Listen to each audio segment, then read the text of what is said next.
Hi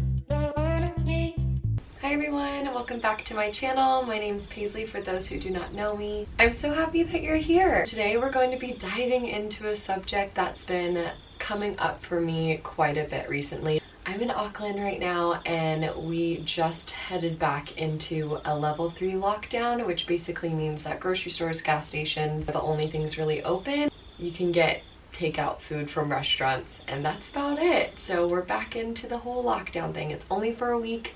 So keeping my fingers crossed it stays only for a week, but from America a week means a year, so anyways. So with this whole lockdown coming about once again, obviously past feelings began to arise within me, including anxiety, and that's what I wanted to talk about today. I think that we need to shy away from anxiety being so taboo, and I know that recently, maybe it's just the algorithm of my Instagram. A lot of people have been talking about it recently, and maybe it is because of the pandemic, but I feel like even in normal day-to-day conversations, we're still shy to talk about it. And I think that the more we talk about it, the more it brings awareness.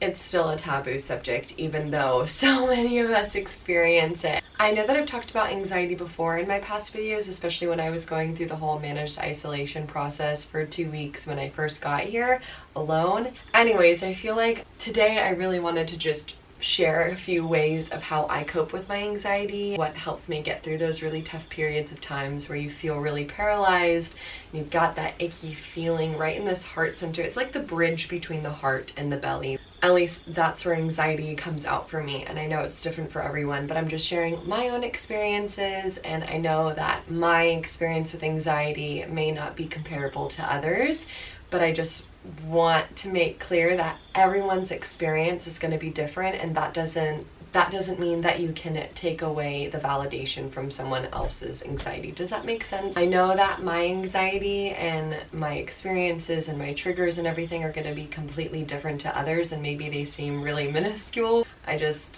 wanted to share my experiences to hope that maybe this conversation can help bring to light someone else's, emotions, thoughts, feelings, and let them know that it's okay the way that you're feeling. It's, it happens. Anxiety shouldn't be a normal feeling that we have, but unfortunately it is. It shouldn't be, well, I should say, it shouldn't be a prolonged feeling, right? We shouldn't be in this fight or fight mode forever. It's useful for a little bit for survival mode, for in like really life-threatening situations, but to have that ickiness stuck to us from day to day, hour to hour, minute to minute, it's not healthy for us. These are just some of the few ways that I cope with my anxiety. Before I get into that, just like a brief little background of how I have experienced anxiety. I honestly haven't really had a really big battle with anxiety. I mean, I'm sure I felt it when I was little just because I had some family issues growing up. My family is tight-knit,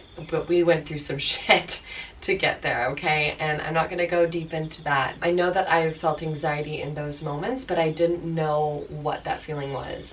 I didn't know how to place a word to it, right? Because I was so young. It only really started to become a true thing for me to, recognize, label, and become aware of was when I transferred from my community college to my university. You can hear the thunder. Oh my god, this is crazy coming from California. We don't really get this very often.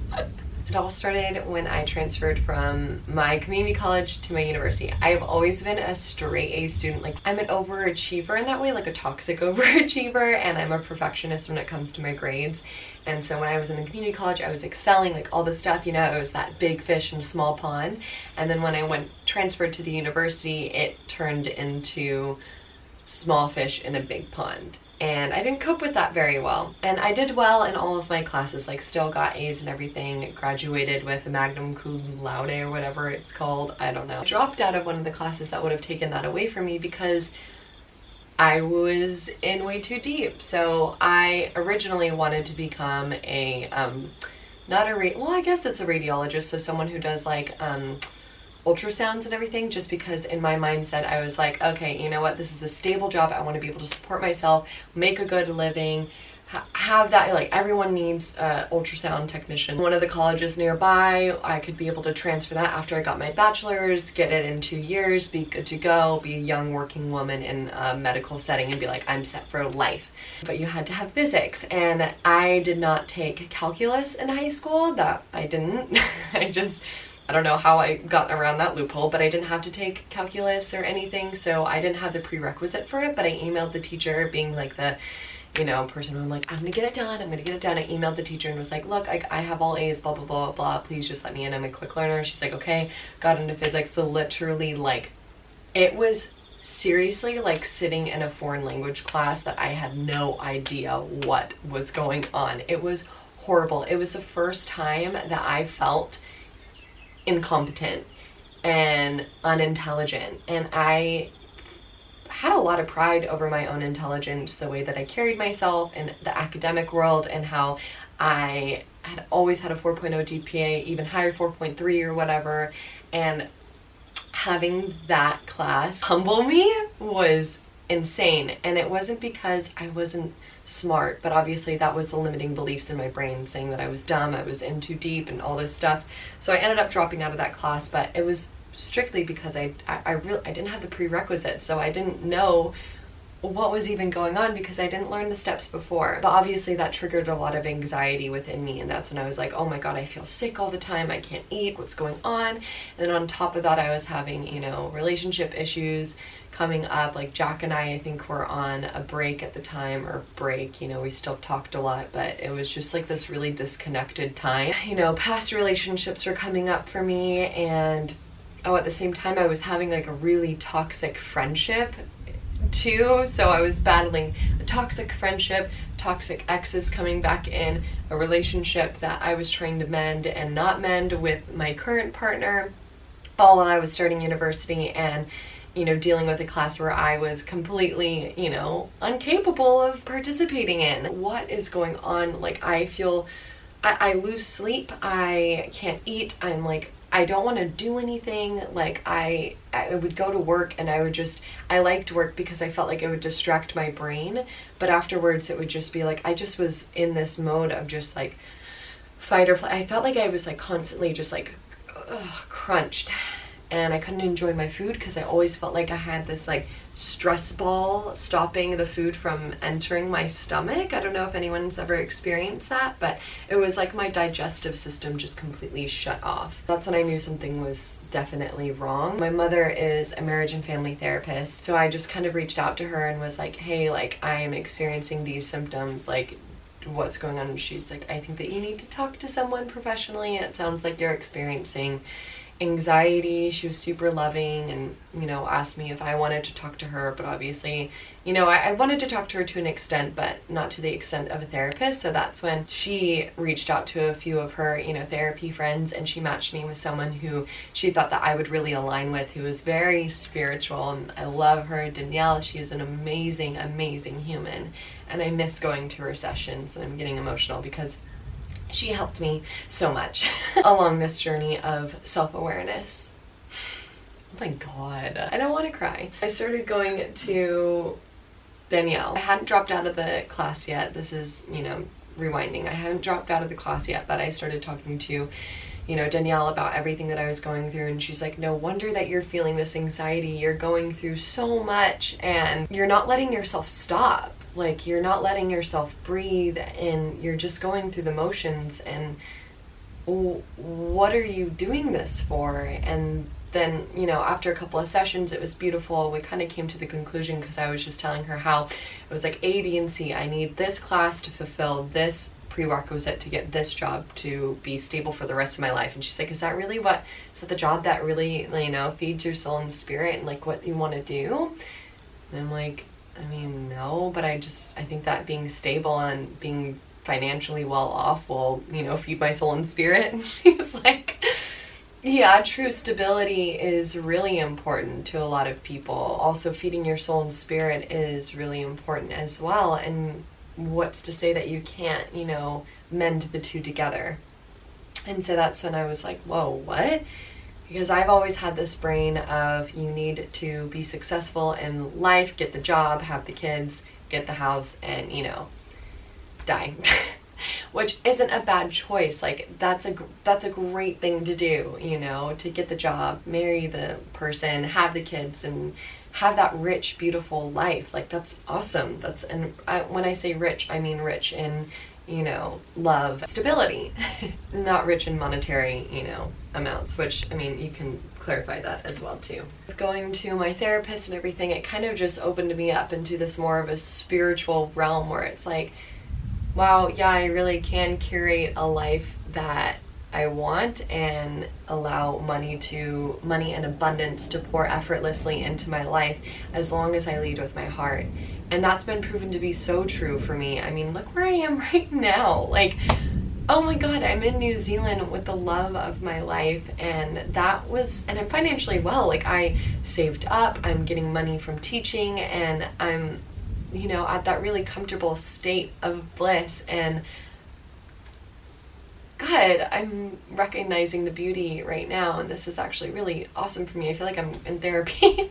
So thank you. I feel like I'm easing my tension right now. Anyways, with my experience of anxiety, that's kind of where it stemmed from. And so now I feel like once I've fully acknowledged my anxiety and where it came from, and you know, put a label on it, I feel like, I don't know if this is a thing, but I feel like I can get more easily triggered. And I don't know if that's triggers the right word, but I want to say that I'm able to recognize my anxiety symptoms, so I'm able to recognize that and put a stop to it right away. I feel like the stress ball at the top of my stomach, that's like my first sign of, oh girl, you're experiencing some anxiety.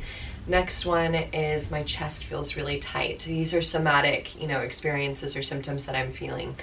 Next one is irritability. I get super irritable when I'm feeling anxious and when I'm experiencing anxiety, so I get short with my loved ones, snappy, and that doesn't really make them want to help me anymore. And I think that that's a protective mechanism as well, because I'm feeling so vulnerable within myself when I get these anxious feelings and I experience anxiety, that I'm wanting to push away so they don't see how I am when I have anxiety. And I'm getting better at that. I've been really good at voicing to Jack, for example, that I'm experiencing anxiety, and then that's when he just holds me and it feels really, really nice. I actually did that last night because I was experiencing some pretty bad anxiety.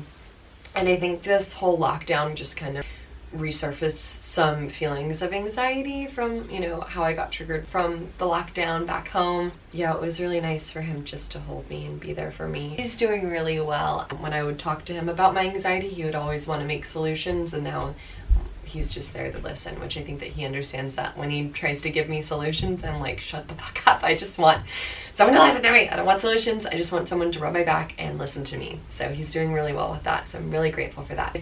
Segueing to how I actually cope with stuff, I wrote down a list on the things that help me the most. Number one, the thing that I do immediately when I'm feeling those symptoms of anxiety is any form of movement. If you've seen my channel before, if you watched me before and you know me personally, yoga is like my first love.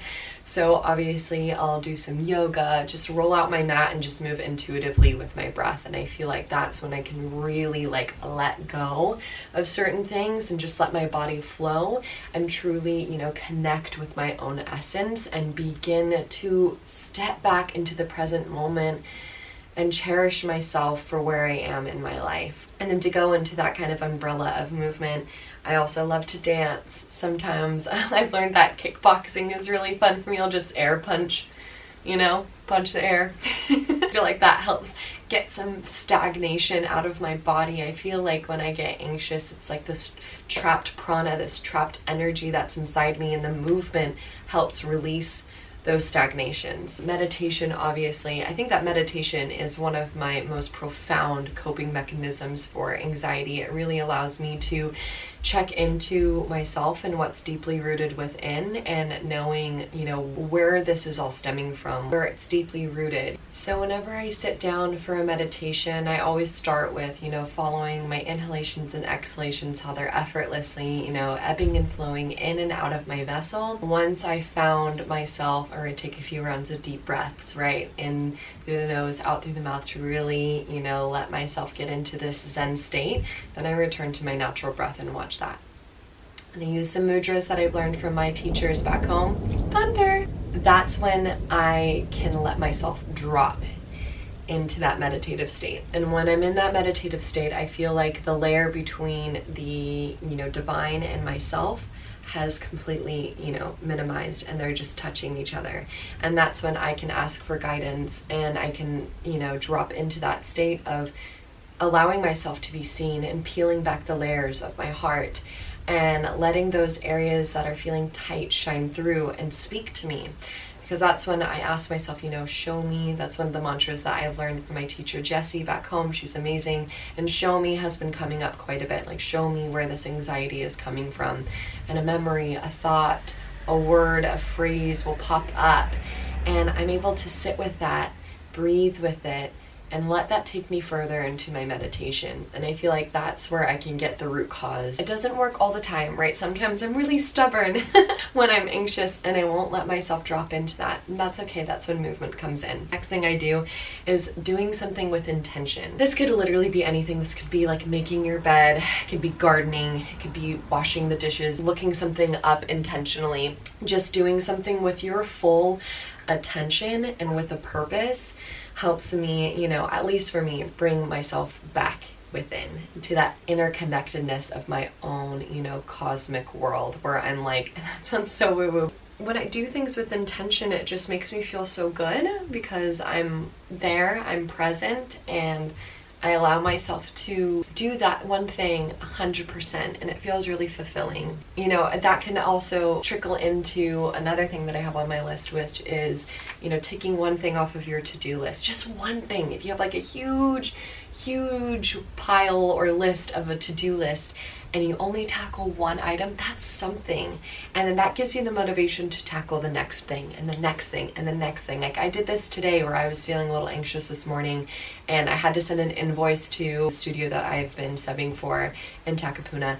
And I had to send an invoice just to get paid for that one class. I've been putting it off. It's like at the end of every month we're supposed to send an invoice of all the classes that you took, and I've just been skipping out on the February one because it's just one class, and I'm like, ugh, I just don't want to send an email where literally it takes 2 seconds. So it's like, no, just do it. You'll feel so much better once you do it, and you'll get paid. So I did it. Then I ended up doing other things. I watered my plants. I did some laundry. I wrote in my journal. I picked a card for today. It was beautiful. So listen to a podcast. That wasn't on my to-do list. I feel like that was the fire that ignited within me, with just doing one thing off of my to-do list, where it just made me get out of my anxiety brain and heart and just be like, fuck yeah, I'm capable of doing something. Another thing that could be stepping into doing something intently is gardening. I love gardening, and I've really stepped into that, sense of earth power just being out here. My mom has always had a green thumb, and she has this beautiful garden back home, and I've always loved watching her garden. I never participated in it. It didn't really appeal to me at the time. I mean, I loved that she was doing it. I loved that I could reap the rewards of her hard work by picking a veggie here and there and put it into my meal. I didn't realize how beautiful it was to have a living and breathing garden with me. Oh, it's raining. Planning that garden has been so lovely and so soothing, and being able to talk to my plants and sending my plants love. I've been doing that every day when I go water, unless it's raining outside. I still talk to them, just saying little I love yous, because the plants can hear you. They're alive and they feel the vibration that we put off. So when I do that, when I send a little love to my plants, to my earth garden, it makes me feel really good, and it makes me feel like I am contributing to something bigger than myself. But for that, it's really cool. As an example, I grow lemon balm, and I made lemon balm and ginger tea from my garden. I mean, I'm not growing ginger yet. I really do want to grow ginger. How cool was that? This is from my garden, and I'm nurturing and nourishing my own vessel. I think that that's really amazing. My cells are smiling and vibrating and thanking me. Going on to, earth-like things, I really love to take a walk on the beach or a hike in the bush. Anything that allows me to feel connected to nature, connected to the life force of Gaia that is just bigger than us, nourishing, the trees that let us breathe easily and purify our air. And it's just really amazing to intentionally and carefully and lovingly connect to that force. I love to walk barefoot around our backyard in the grass, and it just makes you feel really alive and human. And it's research that earthing, you know, connecting your bare feet to the bare earth is extremely healing and nourishing for us as humans. And last but not least, one of my favorite activities that I haven't done in a while, making a cup of tea and chatting to loved ones, whether that's my parents, my brother, my friends. I feel like I can feel really far from home because I'm a world away, and so when I make that call back home and chat to my family or friends from back there, it makes me feel at home and it makes me feel connected back to my own. I hope that makes sense. And you know, whenever I would go to therapy, my therapist and I would have this ritual where we would both make tea and then we'd sit down and talk for the hour drinking our teas. And yeah, I guess that when I make my tea for myself, it's like I'm setting myself up for a really deep and enriching conversation with someone. But yeah, those are some of the ways that help me cope with my anxiety. You know, there's so many more ways that you can cope with anxiety. Just sharing my unique little things, or maybe they're not totally unique or anything, but I'm hoping that, you know, in sharing my experience, I can help validate someone else's experience with anxiety too, or feelings or thoughts or whatever you may be experiencing, and letting you know that if you are sitting with anxiety right now or any other, you know, mental disturbance you may be experiencing right now, just know that, please know that you're not alone. There's someone out there that is experiencing the same thing as you and that loves you and sees you for who you are and all that you're experiencing, and you're gonna be okay and you're doing so well. Just so happy that you're here. So thanks for holding space for me and listening. So happy that you're here, and yeah, okay. Thanks again. Don't forget to like, comment, and subscribe. It really helps promote my channel. And thank you for the 500 subscribers. I'm beaming. It was so beautiful to wake up to that today. I can't believe it that we're halfway there to 1,000. My deepest gratitude to you. Love you so much. Thank you for joining me on this wild journey. All right, I'll see you next time. Bye.